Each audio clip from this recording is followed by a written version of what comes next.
Dr. Ravikant is going to enter soon.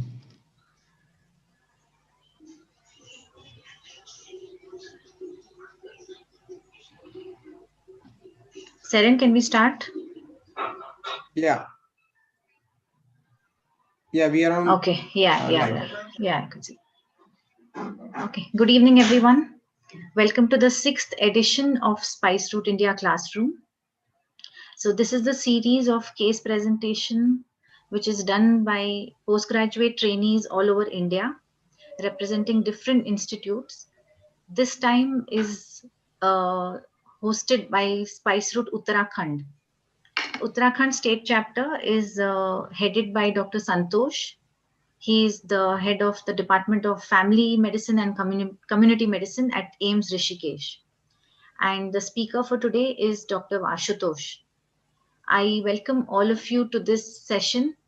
It's a great opportunity that this is the first time Uttarakhand is actually hosting any such online event. And it's a pleasure to welcome each one and all. We have new participants today. And yes, welcome to the session. I want to invite Dr. Seren, the National Chair, to welcome the gathering. Hi, good evening all. Welcome to this wonderful evening. Today we will be discussing on type 2 diabetes, and we have our specialist moderator, Dr. Ravikant. He is the head of metabolic division. He's a diabetologist, and he's from AIIMS Rishikesh. Welcome, Dr. Ravikant. Now let me invite our chief guest of the day, Dr. Rupak Bhandari. He's the assistant professor at BPK IHS Department of General Practice and Emergency Medicine. He's the national chair of Spice Route Movement Nepal. He's also the co-chair of Journal of General Practice and Emergency Medicine of Nepal. Welcome, Dr. Rupak. And we have Dr. Santosh as our moderator from Uttarakhand Spice Route. Is the state lead of Spice Route Uttarakhand. Welcome, Dr. Santosh. And we have Dr. Ashutosh, who is going to present the case today. Welcome, Dr. Ashutosh. I welcome all our senior leaders of FPI, all state leads of Spice Route, all FPI members, all general practitioners. Welcome to this great evening. Thank you. Seren, I think Dr. Ravikant has just joined us. Okay. We welcome you, sir.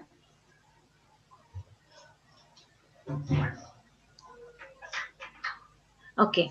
Now I want to invite Dr. Rupak to speak a few words, about Spice Route Nepal, and also to encourage our residents. Welcome, Rupak. Thank you, Jyotika.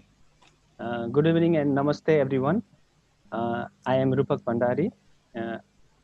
As Seren has mentioned already, I'm working as an assistant professor at BP Koirala Institute of Health Sciences, Nepal. So I am also the current chair of Spice Route Movement, Nepal. Talking about the Spice Route Movement, it is talking about the Spice Route Movement. It is the part of Wonka where the young doctors get facilitated for different academic activities and for actions programs and different knowledge enhancing activities. So apart from that, they also get different different facilities for conference, attending conference and all. Today I would like to thank Spice Route India for inviting me as a chairperson for this program. And the topic for today, diabetes and food care. It is very pertinent topic for us general practitioners. To point out rightly, the food care is one of the most neglected part in diabetes. So during this discussion, after this class, we will have something that we must examine food for every patient of diabetes, and examining for the neuropathy and all is an essential part of the examination for a diabetic patient. I think we'll have take-home message about it. I would like to wish best of luck for Dr. Asutosh for the presentations, and thank you so much. Thank you. Thank you, Rupak. That was short and sweet. Yes, and coincidentally, Nepal and our state Uttarakhand are neighbors. So that's a great coincidence. So hope to take this forward. Okay, so now over to Dr. Ashutosh. All the best to you, and let's start the case presentation. We have two moderators, Dr. Santosh, who is the state lead of Spice Route India, Spice Route Uttarakhand, and Dr. Ravikant, who is the head of the Metabolics Division at AIIMS Rishikesh. Ashutosh, you can share your slides.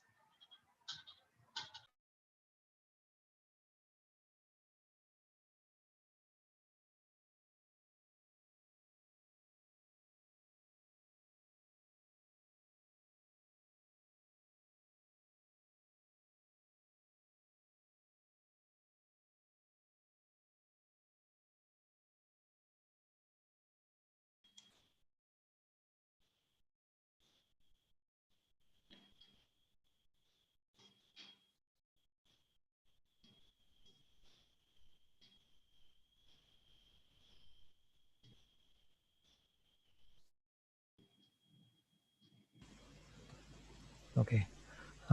Is my screen is visible now to everyone? That's visible, but you can make it full screen. Okay. Yeah, present in Slideshow. presentation mode. Yeah. Okay. Yeah, good. So shall I start now? Yes, I just had a small thing. Please do put up your comments in the comment section, and we would encourage, if let the moderators moderate the session, the rest can put up the comments in the section. Thank you. Thank you, ma'am. So good evening everyone. I'm Dr. Ashutosh. I'm a junior resident in Department of Community and Family Medicine, AIIMS Rishikesh, and my moderator is Dr. Santosh sir and Dr. Ravikant sir. So now I'll be presenting the case. So I have taken a case of 44-year-old male named Bhola. He is Hindu by religion and OBC by caste, and he's a supervisor in engineering department, AIIMS Rishikesh, and he's married, and he has education qualification up to the 12th standard. He's staying in a urban Rishikesh in his own house, and he was admitted in AIIMS Rishikesh on 1st of December 2020, and so coming to the family detail, so he is having a nuclear family of 3 members, headed by Mr. Bhola himself. So Mrs. Suman, who is 40-year-old female, she's She's wife of head of the family, that is Bola, married, and she's her education qualification was MA, and she's also earning. She's a warden of girls hostel at AIMS Rishikesh only, and she's earning around 15,000 rupees per month. And there was no addiction or no comorbidity to her. And Mr. Bola, I have already explained, but remaining thing and I'll be telling, that is he's earning around 10,000 rupees per month. And okay, I have written actually wrongly here.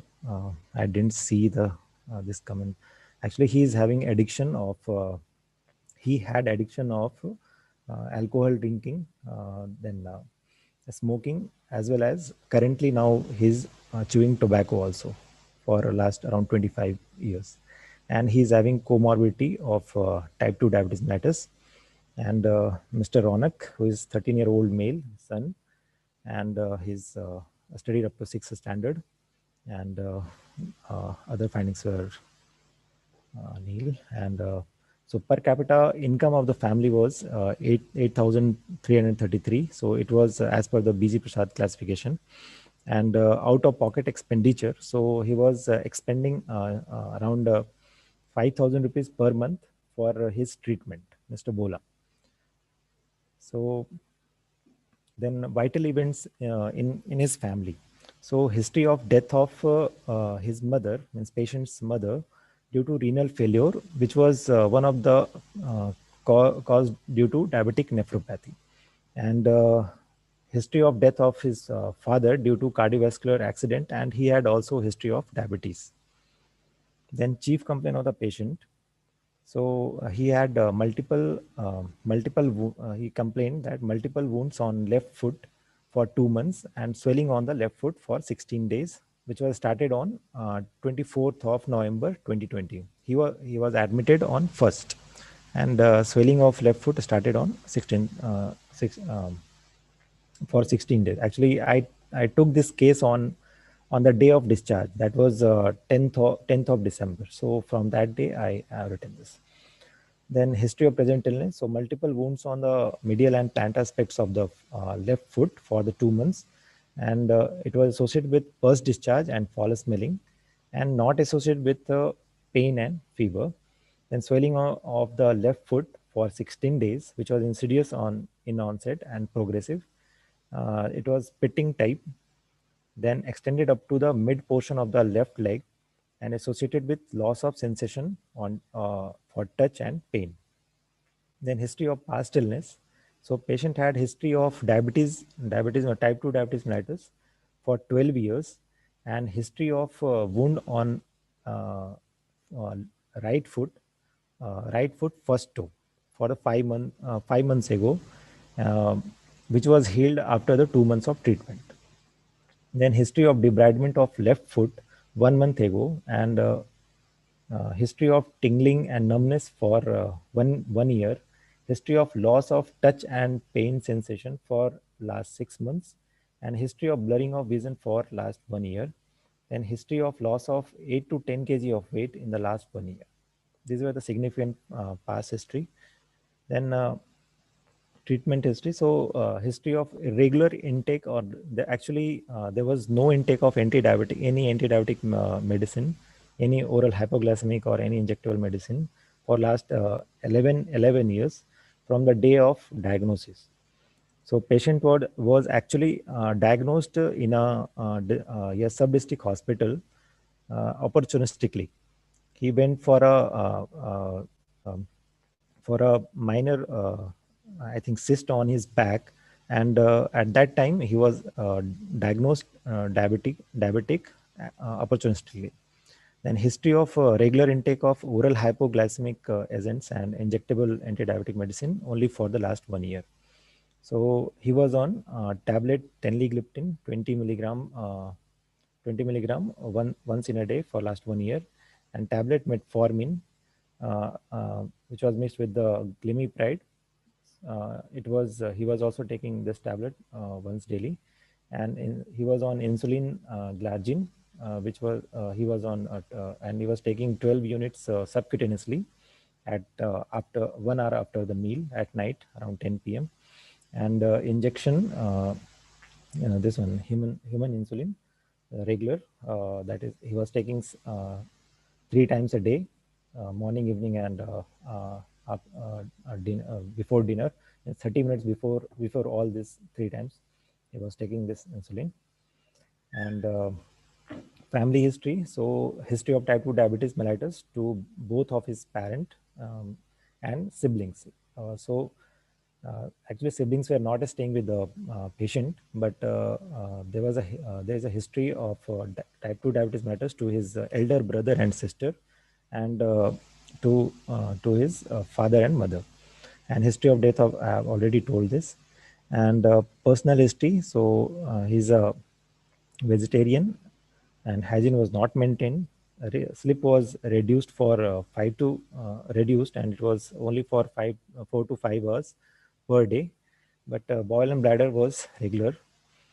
And addiction history. So he had history of BD smoking around 25 per day for 13 to 14 years from his age of 15 years. And he stopped BD smoking when he was diagnosed as diabetic. And history of tobacco chewing for around for 29 years, and still he is chewing tobacco. And history of drinking alcohol, it was around 180 ml along with soft drink for 4 to 5 years before diagnosis of diabetes. And now he was only on his only tobacco, chewing tobacco. Other rest means BD smoking and drinking alcohol, he stopped those things. Then general physical examination. So Dr. Ashutosh, yes, sir. before you go to the general physical examinations, Yes, sir. okay, just have some comments over the history part you Yes. have taken. Okay, first Yes, of all, sir. very nice, and you have taken the history very nicely, and all the component, all the context of the patient have been mentioned. Yes, sir. Okay, and Thank it's, you. but do you think, Yes, sir. or better to say, what do you think that why the patient is taking medicine very irregularly? Sir, And yeah. no, let me finish my questions first. Okay, sir. Yes. What could be the rationale as a primary physician or as a family physician? You have to answer this question, or you have to comments Okay, sir. that the patient is irregular despite knowing the fact his father and mother both were diabetic, right? Yes, sir. Yes. And despite knowing the fact that both the parents were diabetic, the patient is have taking irregular treatment for last year. Huh? What you have Yes. mentioned, and he is in a very intensive treatment for last 1 year. Yes, sir. Right. So, as a primary care physician, are you feeling is there in some gap in a healthcare Yes. delivery system? What do you Yes, think? sir. Yes, sir. Actually, there was a lack of education to the patient also, as per the history, as he told, as the patient told me, and I asked also that why didn't he continue his anti-diabetic medicine? So he told that he was least bothered about this diabetes at that time. He took only medicine just for one month or 2 months, and then after that he left taking medicine. And he never contact doctor regarding this diabetes, because it may be due to lack of information regarding the diabetes. Actually, the treating doctor, that surgeon who treated at that time, he should explain about diabetes, or he should refer that patient to general physician or family physician for the further management of diabetes. Because so maybe this is one of the fault of our side, we can say. uh, so there was a lack of proper information regarding Of course, diabetes is one of the reasons, sir. uh, uh, yes, sir. yes, of course. Yes, What sir. you are Yeah, of course. What you are saying, Dr. Ashutosh, that you know uh, why we are very much focused that in a training of a primary care physician, or we are intensively uh, in a phase of strengthening the family care or primary care. In fact, in a family medicines in a community, this is the answer. If there would be a patterns, I mean, the patient doesn't have much information, as you said, that he was not Yes, sir. aware that if he's having, he has been diagnosed of a diabetes mellitus the 11th Yes, sir. year. So he doesn't have that awareness, and he doesn't have that the facility of continuous consultation, or what we Yeah. call that the as a family care, so that some from a particular place he might be getting a lot of informations. Yes. Maybe he's be having a continuous source of informations from a primary care physicians, because we do understand that right now he's taking a treatment from a tertiary care, and a Yes, tertiary sir. care physician is, of course, he's having a lot of burdens, and he's having um, a lot of tertiary cares interventions, and he's, of course, very much into that aspect where the management and intervention part is mandatory. So Yes. primary care physicians, if would have been there, so that type of information was supposed to be provided, and that used to be provided to him, so that the patient might be, so it means the awareness regarding the disease is mandatory, and awareness regarding the disease and its progression of the disease, that was needed in that fact. Okay. Yes, sir. And after 1 year, he's having an intensive treatment. Yes. uh, I request my specialist moderator, Dr. Ravikant sir, who is additional professor in internal medicines, and he is head diabetes and metabolism. And I would like to share one a very exclusive thing about him, that he is a renowned person who is trying to take diabetes from tertiary care to the primary care. We're having a close association with, we're trying to put the diabetes into primary care. So, sir, I would like to have your comments regarding this type of patients who are coming to you in a very late stage. What could be the Good evening, reason? sir. Thank you very much, Dr. Santosh, and in fact, the entire Spice Root team for inviting me in this wonderful session. And I believe these learning activities are very important for the new doctors. And really very grateful and happy to see diabetes being discussed on such platforms. And the question that is raised by Dr. Santosh is pertinent.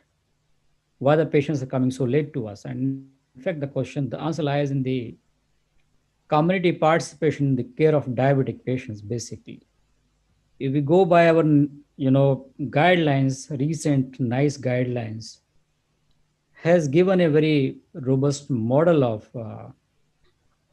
DSMES, that is diabetes self-management education support, which is very much lacking in the globally, especially in countries like Southeast Asian countries, be it Nepal, be it India, Sri Lanka, Pakistan, or maybe Bangladesh, where I have already gone to these countries. And what I have found that we as internists or family physicians probably forget to put the center of diabetes care on the shoulders of the patient, and rather we are taking these away from the patient.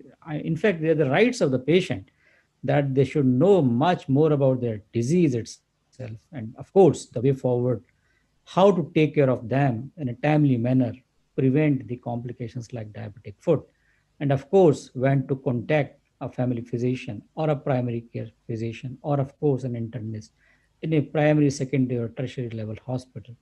I fully agree with the notion that these patients do come late to us because we, being a referral tertiary care center, so we do not hope these patients to come early.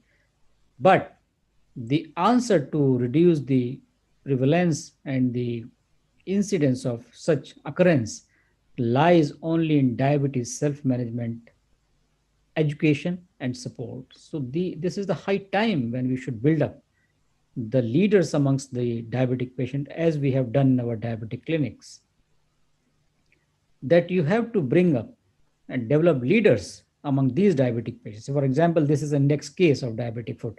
You can train this patient very well so that he can educate the patient all around him, whom he is interacting, whom he is meeting, and a training session of approximately 2 or 3 hours will be good enough if spent with diabetes educator. That is, diabetes educator is a dedicated person who is looking after the nursing component and to a certain extent a medical component of diabetes care.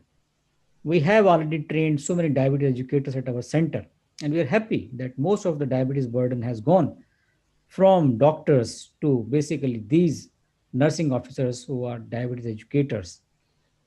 And this is the only way forward to reduce the burden of the comorbidities, including diabetic foot, in this community and society. So so the answer lies in the notion what Dr. Santosh has raised, why they're coming so late to us. The answer is simply and very straightforward: lack of education, lack of motivation, and imparting the knowledge of diabetes by the treating doctors, physicians, or surgeons to the patients themselves. So, yes, of course, we need to develop certain good modules how to train these diabetic patients, and really, this can be very well done by having hand in hand with family physicians, and of course some center who is dedicatedly taking care of diabetic patient. I believe this answers the questions and give the explanation for what Dr. Santosh has raised. If anything remains unanswered, I am available for further queries, please. Well, thank you very much, sir. That I'm very happy that as a specialist, he has mentioned the role of education, role of awareness, and in fact, the role of primary care physicians, all the students, all the family medicine experts in the group who are listening this case need to understand before we jump into the therapeutic intervention or therapeutic parts. That's of course very important. That's the important part, also the pertinent part is that the awareness, how we have to educate the patient at the time of diagnosis, what we call the one new terminology, palliative care. That palliative care is not terminal terminal illness. The people are sometimes saying that the care, I mean that emotional, social, emotional care and social care, community care should be started at the point of diagnosis. So it should be keep in mind this type of care, that holistic care, I mean the awareness, management, lifestyle intervention should be started simultaneously in a case of diabetes when you diagnose a case.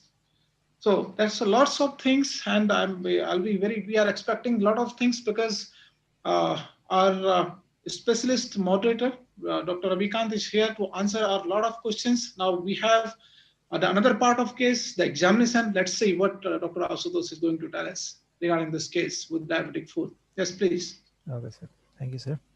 So, coming to the general physical examination. So, patient's build was thin, and his anthropometric measurement. So, height was 162 centimeter, weight was 47 kg, and his BMI was 17.9.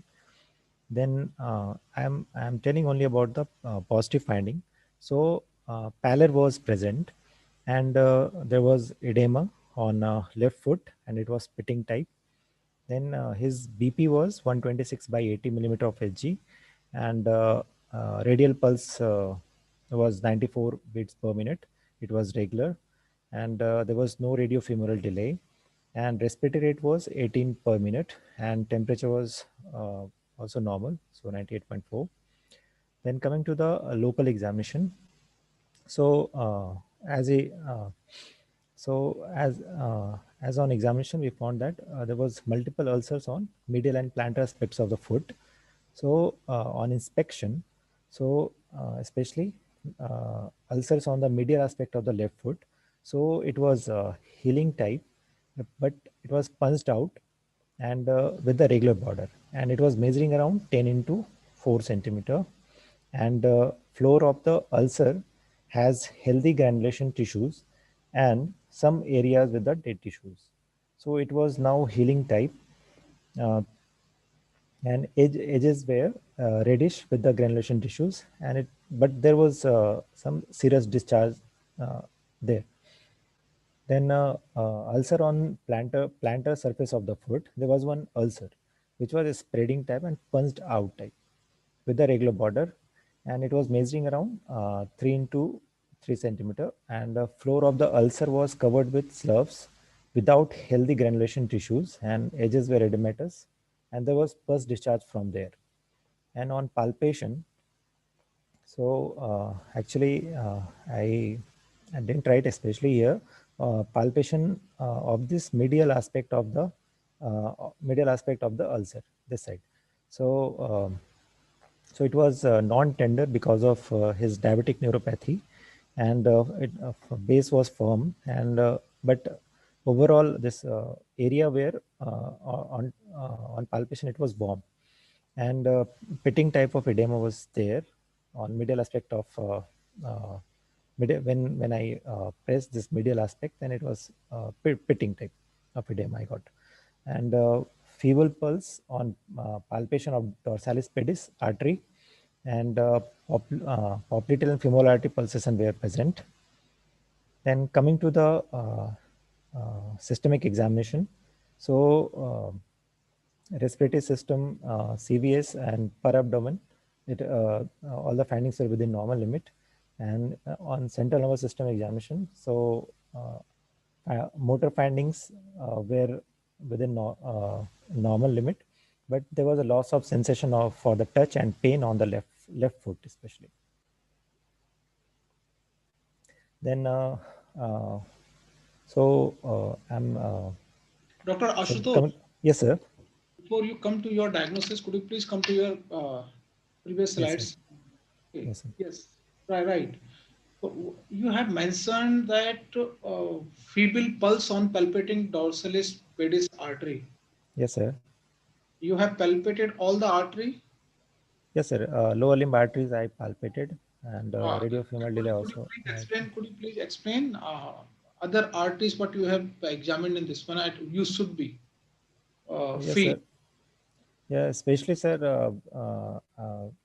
There's as the patient is having a chronic history of smoking and tobacco chewing, so he might have uh, this peripheral vascular disease also, or and he is having long history of diabetes, so he might have narrowing of the blood vessels. So palpated I palpated this radial sorry uh, this one, dorsalis pedis artery. Then uh, then sir, popliteal artery also I palpated, and I also checked for the this radiofemoral delay, because as the patient is having history of long history of diabetes, so he might have that that radiofemoral delay also, but it was not there. And the main finding was there, sir. So there may be chances of narrowing of this dorsal this lower limb arteries, sir, especially. Okay. So I have mentioned the findings, sir. Okay, what you mentioned, Dr. Asutosh, this as the patient has started having, and in history you have mentioned Yes, that sir. lower limb swelling, right? Yes, sir. And lower limb swelling, and after that you are also mentioning that feeble pulse. Yes, I sir. mean, lower limb artery you have palpated and it's a feeble. And Yes, sir. second is you are saying that ulcer. Okay, Yes, sir. Yes. could you please mention some another other diagnosis which having the similar type of presentations, apart from, of course, we are knowing that it is a diabetes type 2 diabetes mellitus, but could Yes. you give could you give some other differential diagnosis or other diseases where the patient can be having the feeble pulse and Okay. thickening of arteries uh, and having this type of ulcer? Yes, sir. So, sir, there could be chances of here, especially the peripheral vascular diseases, Burgess disease, because he's a smoker also, a smoker and tobacco chewer.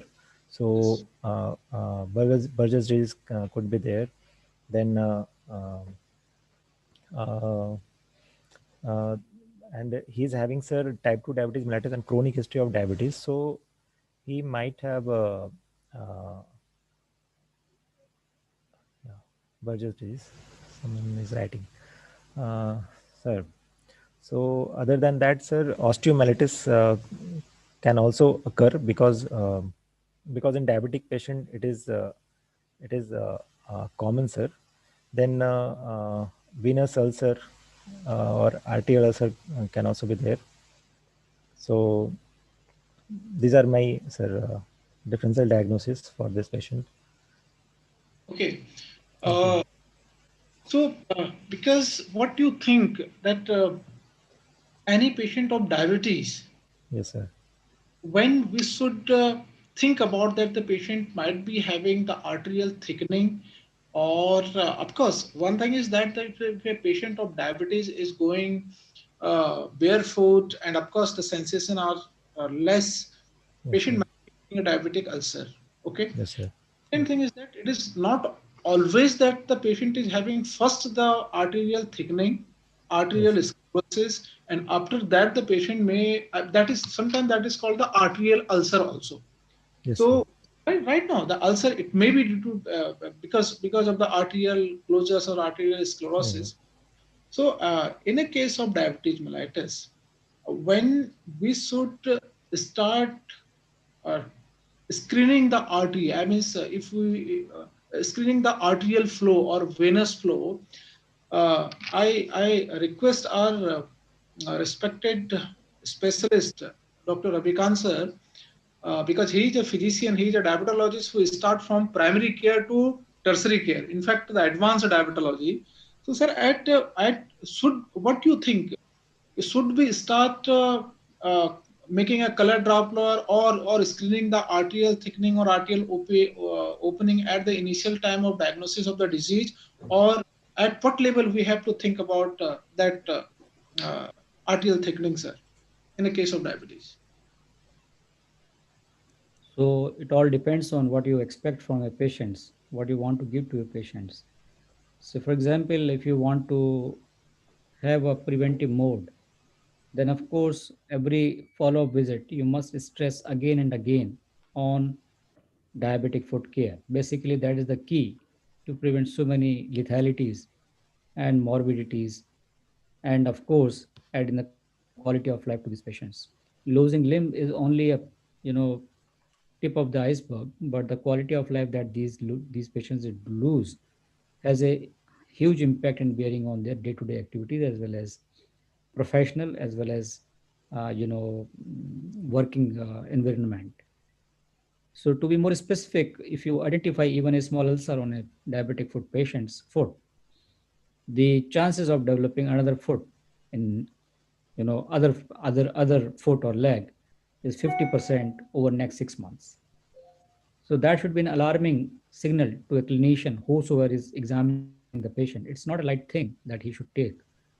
He should immediately, educate the caregivers, be it a patient himself or the family members, how to take care of foot in a high risk.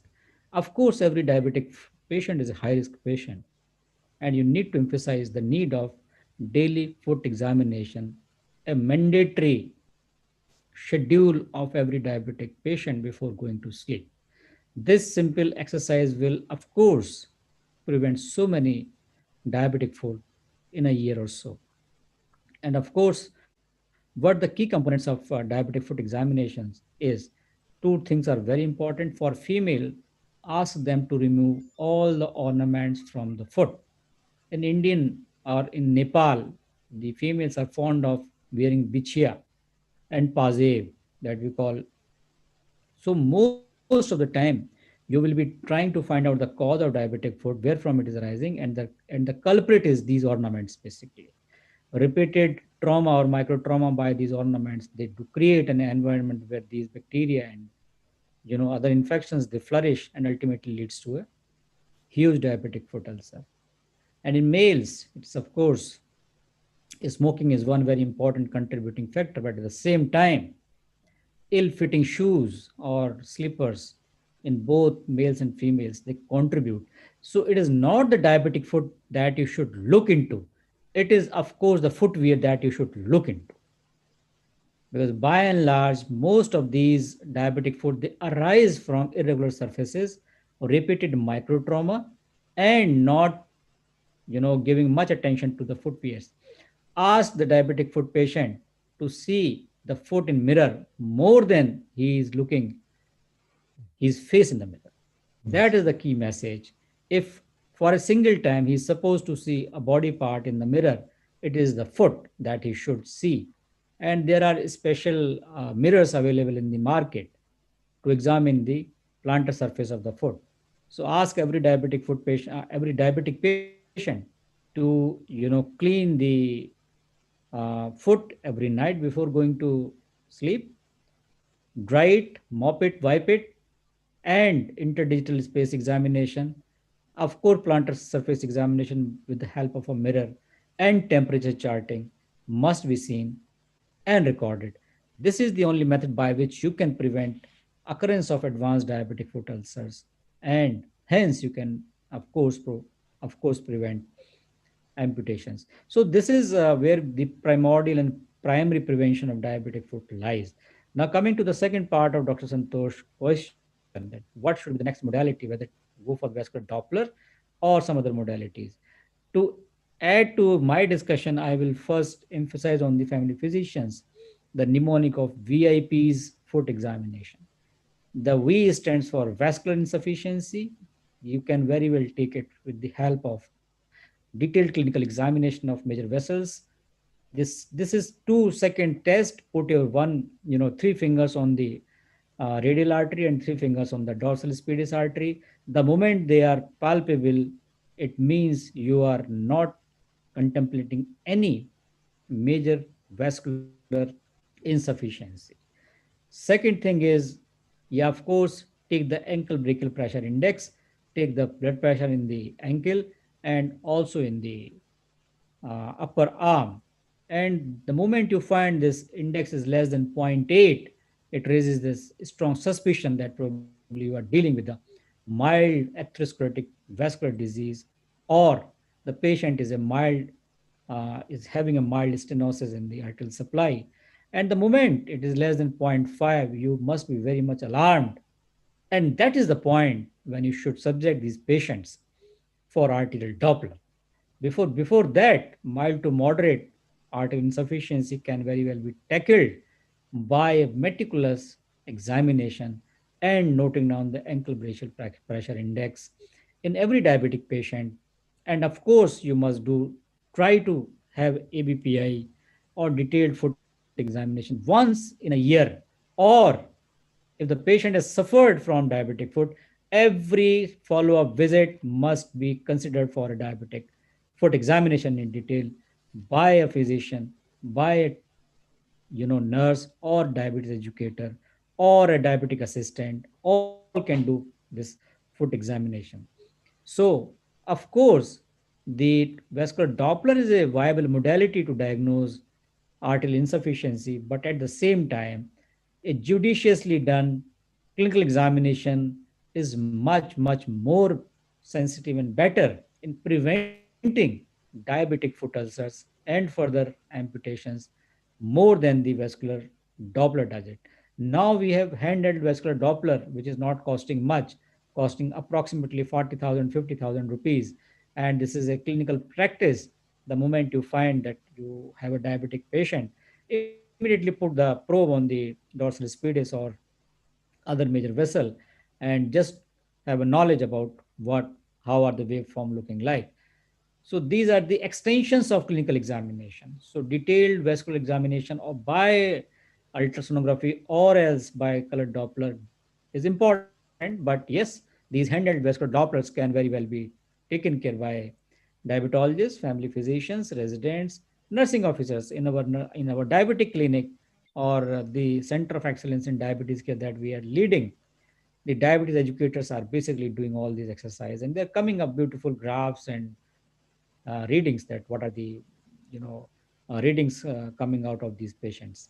So of course, yes, good clinical examination, no alternative to this. Yes, of course, for diagnostic armamentarium, a color Doppler is good, but not by radiologist, but by a clinician. On-site clinical examination, furthered by a handheld vascular Doppler examination, is the answer to what Dr. Santosh has raised. Thank you very much, sir. Thank you very much. Our all the residents, all resident who are either appearing for the MD examinations or who are practicing, it's very wonderful informations from Dr. Ravikant sir to all, that the first part I would like to repeat that the educations and regular food examination is a very mandatory and essential part that need to be taken care. And second part is, if because as a family physician, as a family physician, we should understand, we need to understand then when to refer, because we are when we are assessing that the patient is jumping into, or patient is coming into any complication, that we need to inform the patient, and we have to refer the patient. That will be a prevention for us also.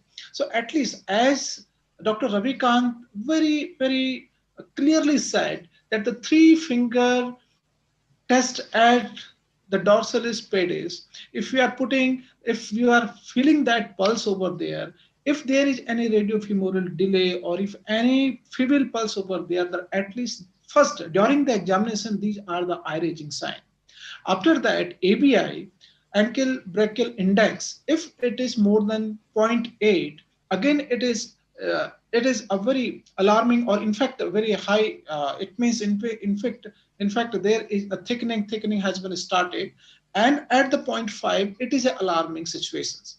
So at least we have to understand, as a primary care physician, at what level we have to uh, investigate the patient, or at what level we have to aware the patients. Okay, so the both the part have been very nicely covered and very nicely uh, commented by our experts. Thank you very much, sir. And now, what you would like to tell more about this diabetic foot and diabetic mellitus, Dr. Ashutosh? Sir, as our respected sir told that repeated ill-fitting means repeated trauma, micro trauma especially, or ill-fitting shoes. So this was present in this case. He got this wound in his foot because of repeated trauma by putting that ill-fitted shoe. During history taking, I came to know, sir, this one. So so these are the things. So as already you have explained, sir. So now I'll be coming to the next one, that is so differential diagnosis, as I have told earlier. So this could be, and then lab investigation. So so we could advise this patient CBC, fasting and postprandial blood sugar level, HbA1c level, kidney function test, liver function test, lipid profile, lower limb arterial and venous Doppler, as already it was told by our respected sir, and urine routine examination, and it should be also examined for ketone bodies, and uh, there should be a pus culture and sensitivity from the site of wound. So then there is a need of collateral referral also. At this So point of time, I like to intervene and give some yes, sir. comments on Yes, pus sir. culture sensitivity, which is very, very important aspect of diabetic foot. And Yes, sir. all audience must note that the pus culture sensitivity should be taken from deep inside the wound, not from the superficial, Okay. surface of the ulcer. Most of the time, the mistake that most of the clinicians they commit, and why they don't get culture in the sample, is just because they are taking superficial, and they will always grow mixed bacteria, which of course is not causing the diabetic foot, right? Or which is not of course responsible for poor healing of diabetic foot, or else this is the culprit organism. So the Yes. pus culture sensitivity must be collected only after the thorough cleaning has been done, debridement has been done, and at the end of the entire exercise, you come up with a sample for pus and culture sensitivity. That is the time when you are going to have the positive rates of the culprit organism. Otherwise, you will land up in growing either a commensal or a mixed growth, which of course is not the culprit organism. And if wrongly directed these antibiotic therapy towards the mixed growth, you will fail in targeting the organism, which of course is responsible for the deep wound and pus accumulation inside the diabetic foot. So this part needs a very meticulous thinking, rethinking, and collection of the sample. Thank you. Thank you, sir. Thank you I so would So what much. just like to add, I would just like to say something. Yes, ma'am. Audience, please try and avoid writing on the screen. Thank you. Okay, what Dr. Ravikant said, adding few comments over that, that treating or managing diabetic foot is a art. As he said, Yes, from sir. the culture should be taken. And after the sensitivity, what happens usually, the people they are starting antibiotics without doing the culture sensitivities.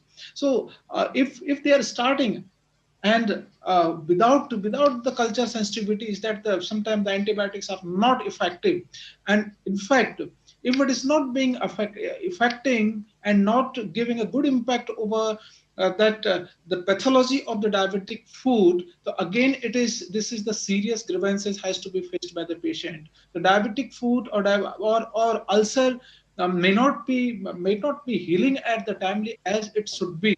That is the very important point. What we that is it is well said that the diabetic management of diabetic food is a art. Okay, and it is not like that we are initiating medicines only that will fulfill the criteria of this diabetic foot ulcer. It's very a challenging situation for a primary care physician. So what I would like to uh, uh, advise our young physicians who are practicing in a community and who will be practicing later, that in a case of diabetic foot, or ideally it should be taken before you start antibiotics or high grade antibiotics. So please take a culture sensitivity. But in the case of diabetic foot, until you are very confident, very sure that what antibiotics are sensitive for that particular, then you are not able to start. And please don't uh, advise any type of antibiotics until you get the result. Good, thank you. What else, Dr. Ashutosh? Yes, sir. Thank you, sir. And sir, here as I have written, these are the mandatory tests, especially, and why I have written here lipid profile. So lipid profile is also actually as it acts as a screening method also, because in a family who is having history of hyperlipidemia, so their chances of development of diabetes in their family is more. So this is, and in diabetic patient also there is a dyslipidemia occurs. So I'm advising this, and remaining things as it is mandatory in diabetic patient. And there should be one collateral referral also.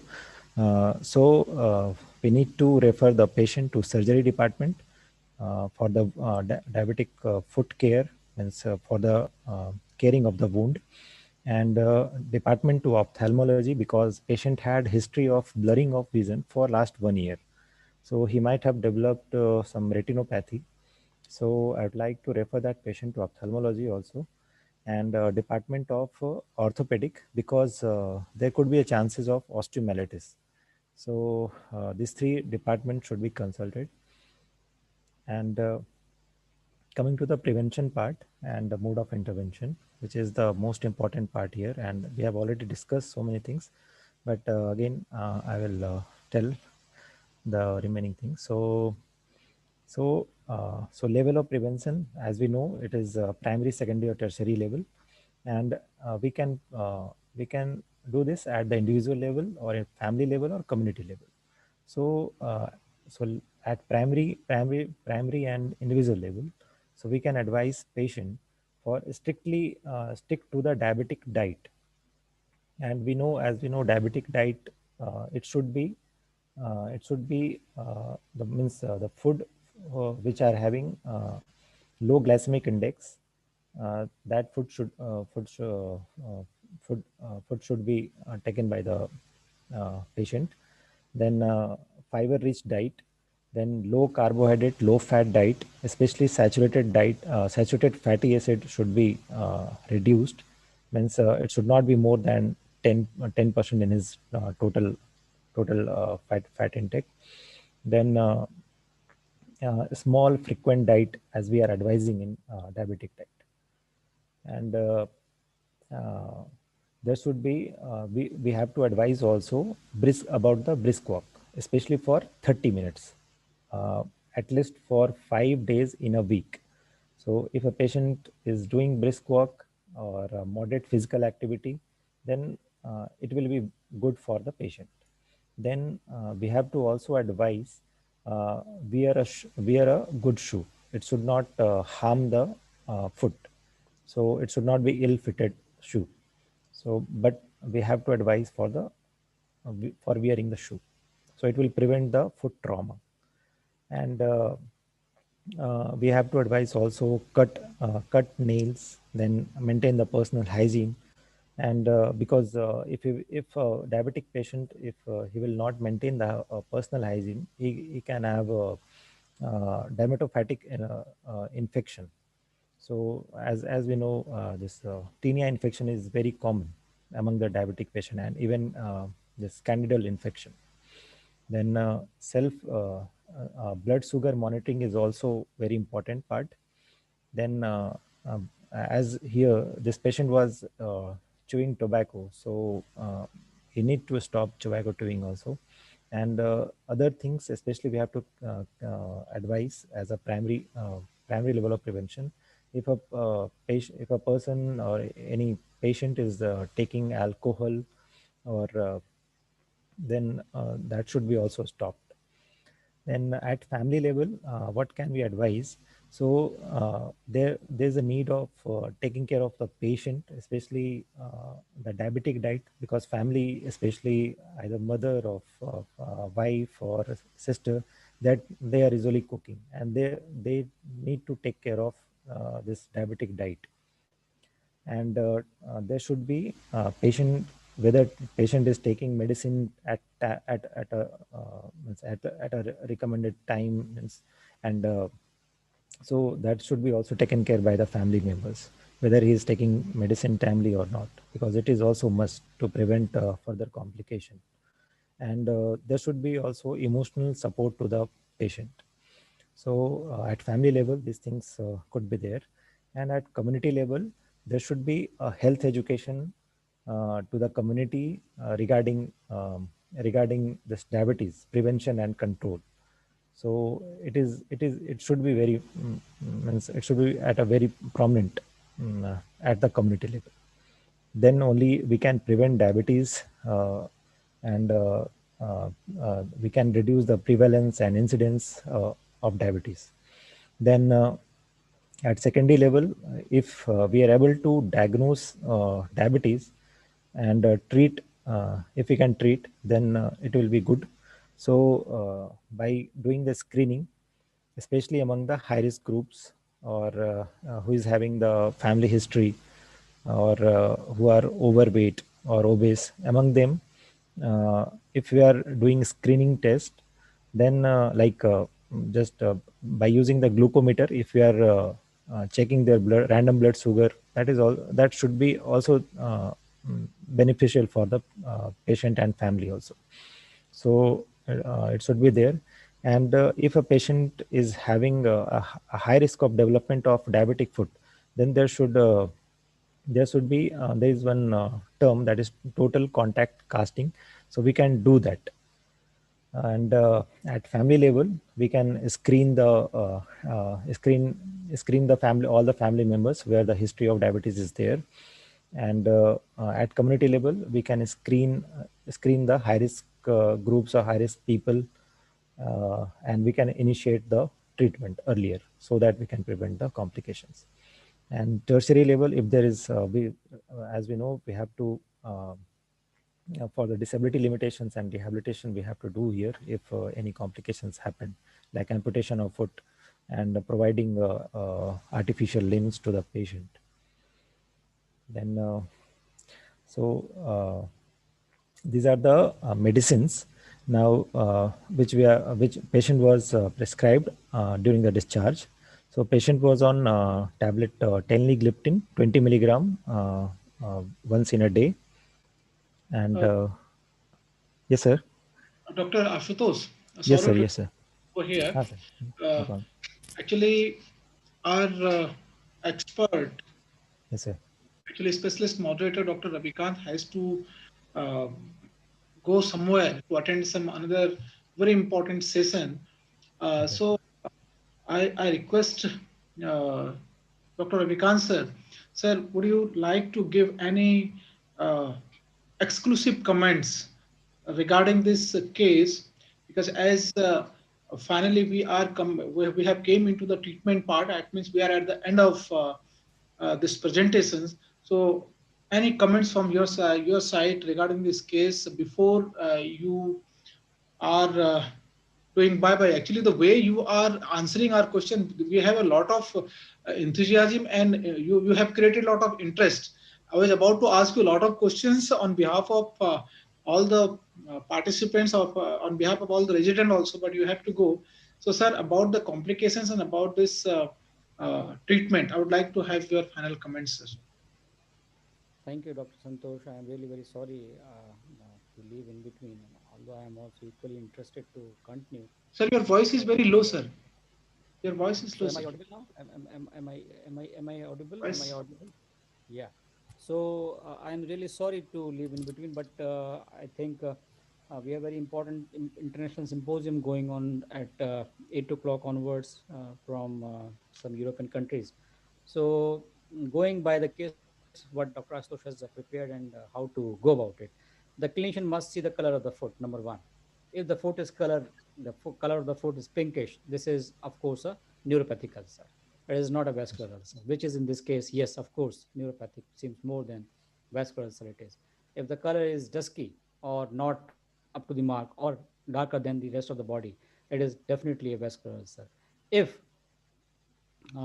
the ulcer is basically having a underend margin, or it is foul smelling, or this is tender to touch, or in fact patient is telling that there is a pain, so this is going more in favor of basically vascular ulcer, not a neuropathic ulcer. So subclassifying the ulcer is of paramount importance, because you are going to build up the management protocol as per the primary organ affected. So for vascular, you have to go for vascular workup and management.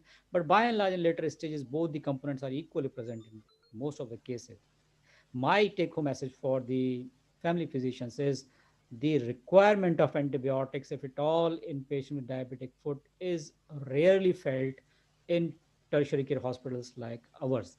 So please do not embark more on usage of antibiotics. It hardly happens, because most of the time this is the dysautonomia that predisposes the diabetic foot ulcer, number one. Number two, most of them, they remain uninfected. Whatever you are getting the infection, they are from superficial surface of the ulcer, and they are mostly contaminants, and you do not require any local therapy. Say for example, betadine is absolutely contraindicated as of now. This is the current status of practice. It delays the wound healing, it delays the healing of ulcer. So never use betadine either in the solution or in the scrub or as an ointment or anything other uh, antibiotic like soframycin, tobramycin, and whatnot. So you must refrain from using these antibiotics. And of course, until unless you have done grading and staging of the diabetic foot ulcer, which is by the Texas University of diabetic foot classification, wherein you have to stage and grade the diabetic foot ulcer. So on one hand you stage, and on the other hand you have to grade. Grading is simply whether you are dealing with a superficial ulcer or a deep ulcer, or this is involvement of bone. So this clinical classification you have to say, for example, this ulcer is a deep ulcer, right? Yes, sir. Secondly, this is you have to see for the infection.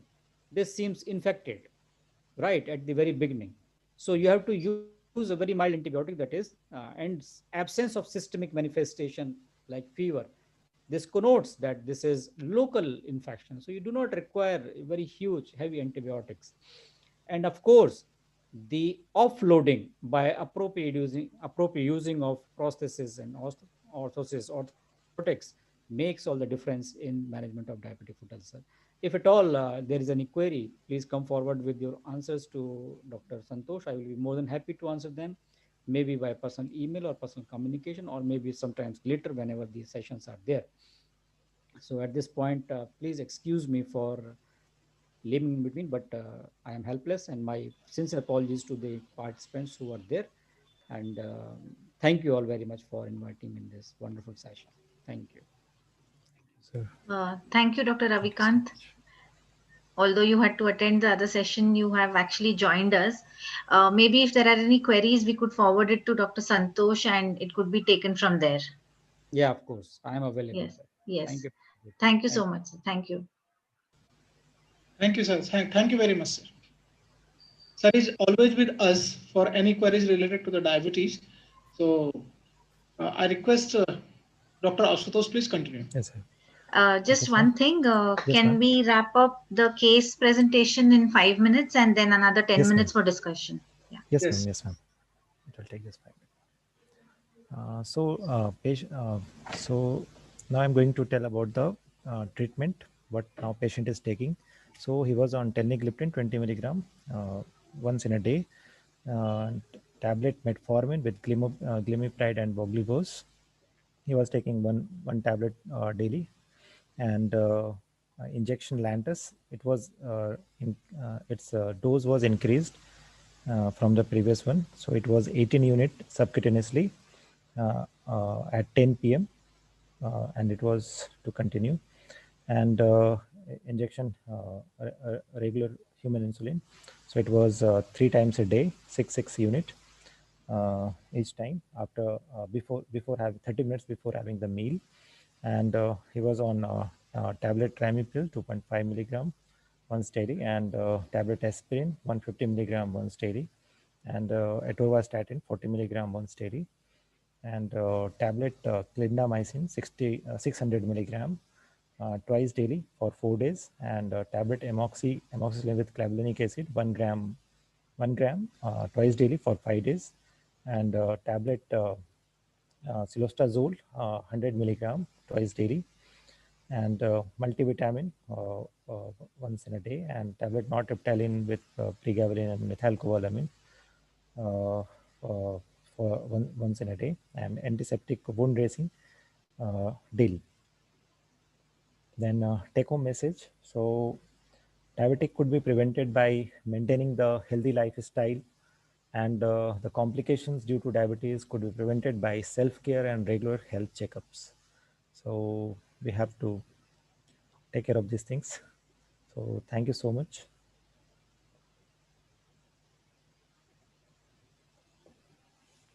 Well, thank you very much, Dr. Asutosh, Thank you, sir. for giving so many dimensions of diabetic food, Yes, sir. starting from chief complaint to management. And so I think I request all. I mean, this forum is now open for the discussion.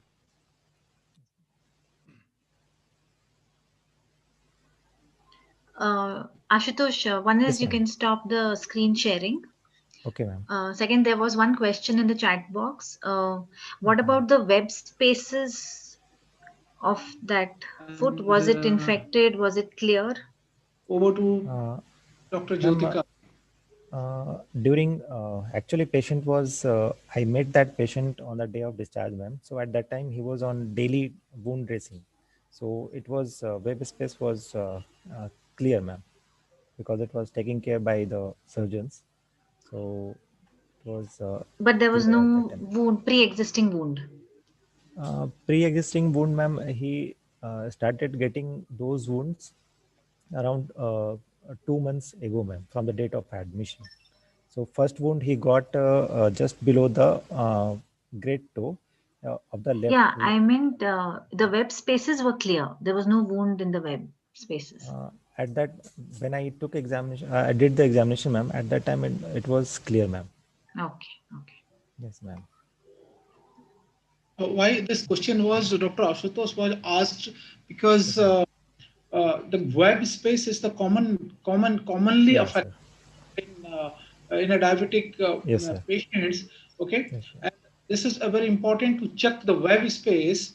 Yes, sir. As our expert also mentioned, whenever the patient is coming to us, okay, Yes, sir. for the diabetic follow-up, so at least we have to check these all spaces. Okay, Yes, these sir. Yes, sir. spaces and nine other points you must have mentioned. Okay, I Yes, means sir. the metatarsal, 3 point in the metatarsals, and 2 points in 1 points in the dorsal aspect. Okay, and Yes, one sir. point uh, at the heel and 2 points in mid of both of I mean the base of the metatarsals. Okay, so Okay, sir.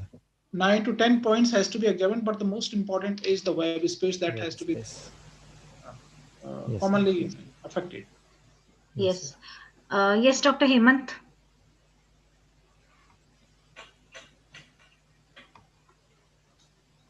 Hello. Thank you, Dr. Jyotika. Yes, sir. Wonderful presentation. But I was just Thank you, wondering sir. when I was Yes, sir. listening to the entire discussion on differential diagnosis and your insistence on radiofemoral delay, and you said because he's a diabetic, so I checked for radiofemoral delay. See, Yes, sir. radiofemoral delay is not something that is caused or predisposed by diabetes. Okay, sir. Coarctation of aorta. Yes, sir. Uh, I think that thing you need to brush up Yes, because sir. diabetes does not cause radiofemoral delay. Number Yes, sir. two, you mentioned about one of the differential diagnoses as osteomyelitis. Yes, sir. But in your investigations, you never mentioned X-ray Yes, sir. because Actually, X-ray I forgot to any add, sir. ulcer which is more than 14 days Yes, sir. tends to go deeper to the likely to go deeper to the bones, and one Yes, sir. must take an X-ray of the foot. Yes, sir. So Actually, please, sir, I'm sure you would have done, but you probably yes. forgot to mention it in your list, probably. Yes, sir. Yes, sir. And Yeah. one more So thing, never which mind, I just mentioned. bringing it. Yeah, yeah. Yes, sir. For that, actually, why didn't I mention X-ray there? Because I've written that there is a need of collateral referral also. Referrals. Yeah, yeah, yeah. So orthopedic Okay. department will means for that purpose Okay. only I have written that collateral referral to the orthopedic, sir. Okay. Wonderful, wonderful. Secondly, Thank you, when sir. one has an ulcer, Yes, sir. the sugar insulin demand rises Yes, because sir. one Yes, has sir. an ulcer, biological stress happens, Yeah. and insulin sugar rises. So, Yes, sir. and exercise and is necessary for sugar control. But once a patient is having an ulcer, Yes, sir. it He can't. becomes a catch 22 situation. The Yes, sir. sugar is rising, you cannot control it because you're advising rest to the foot, and Yes, because sir. you're advising rest to the foot, the person Yes, sir. cannot exercise, so the Cannot sugar will go up. exercise. Yes, sir. So at this point of time, Yeah. what you have to do is consider in starting insulin for a very short period of time. You Okay. have to consider and re-prescribe because otherwise the ulcer will not heal. If Yes, sugar sir. is not controlled, ulcer will not heal. If exercise is not happening, sugar will Yes, not sir. get controlled. Yes, sir. So you Yes, have sir. to maintain a balance between sugar control and physical activity because you have Yes, to sir. offload the foot ulcer. Another point, Yes, when sir. you said there is left-sided dorsalis pedis was less palpable because he has been a smoker as well. Yes, sir. See, thromboangiitis obliterans Yes, sir. Burgess disease Yes, sir. is a bilateral systemic involvement. Okay. So don't trap yourself into a Okay. corner where you cannot get out. Okay, sir. Okay, So sir. Thank you, probably sir. it is you would have felt poorly felt or the pulsation on the left side because of the Yes, sir. inflammation involved around the ulcer edges. Yes, sir. It may be due to that also. Probably that, because had it been a TAO or a Burgess disease, it would have been bilateral. Okay, sir. Otherwise, it was a wonderful presentation, excellent effort. Thank Kudos. you, sir. Thank you, sir. Thank you so much. Thank you for your points, Dr. Hemant. Dr. Ashutosh, just one thing that Yes. I want to add on. Yes, ma'am. When Dr. Hemant pointed out the need for the X-ray, Yes, ma'am. you said that is the reason you have mentioned collateral. Yes, ma'am. So that is definitely one of the justifications, but also consider the scenario wherein you are a private practitioner in a clinic and not in a hospital setup. So there you have to get the X-ray done Yes, ma'am. Actually, before I sending it to the supposed to. orthopedician. Yeah, Yes, that's all. ma'am. That's all. No, Thank you, but then ma'am. definitely it's your first attempt and Yes. it's great. Yeah. Next time, if I will get opportunity, ma'am, I will present in a more better way. It's there. It's right there. You have to just get up and present. That's all. Okay, ma'am. Thank you, ma'am. Any more So, questions? Any comments? Any opinion?